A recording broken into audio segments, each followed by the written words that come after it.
Ethan had just moved into a forgotten old apartment building.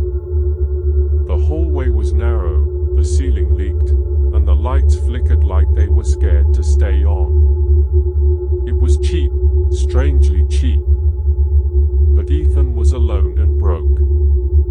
He didn't ask questions. He should have. At the far end of the hallway, Ethan saw a door. Wooden.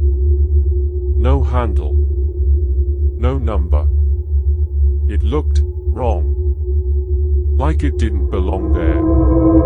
He asked the building manager, "What's that room?" The old man replied coldly, "It's nothing. Been locked for years." But that night, Ethan could hear something tapping behind it. The tapping turned into knocks. Every night. Same time. 2:30 a.m. Talk. Talk.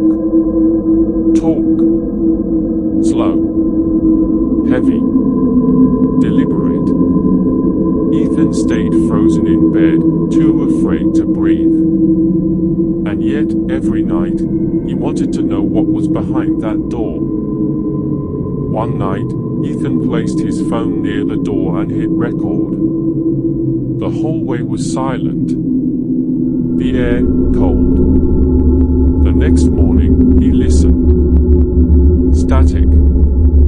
Then, a voice. A whisper that didn't belong to anyone living. "I see you, Ethan."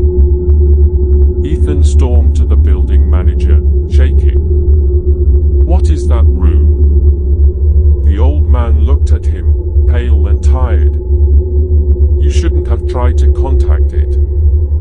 Ethan demanded answers. The old man finally said, "That room isn't supposed to be here. It was sealed for a reason." That night, the hallway was darker than ever. Ethan stepped closer to the door and saw it slightly open. A crack wide enough to see black nothingness inside. He hesitated, then slowly stepped in.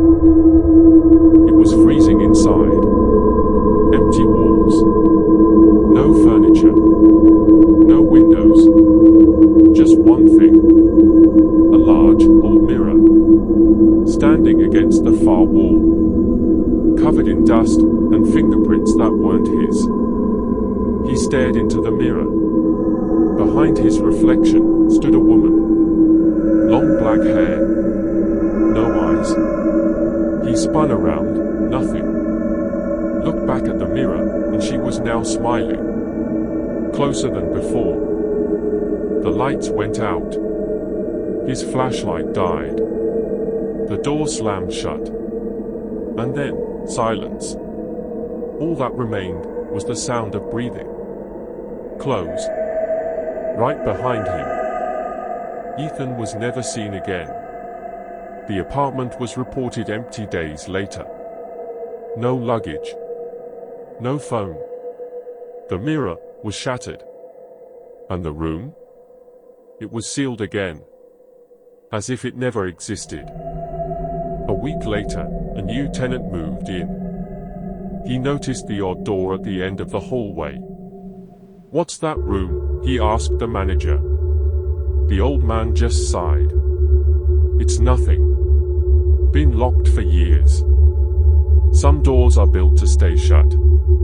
Some rooms erased from memory. But curiosity has a cost. You just watched the room that was never there." Subscribe to Frightino for more terrifying tales. And remember, some reflections don't belong to you. Ghost.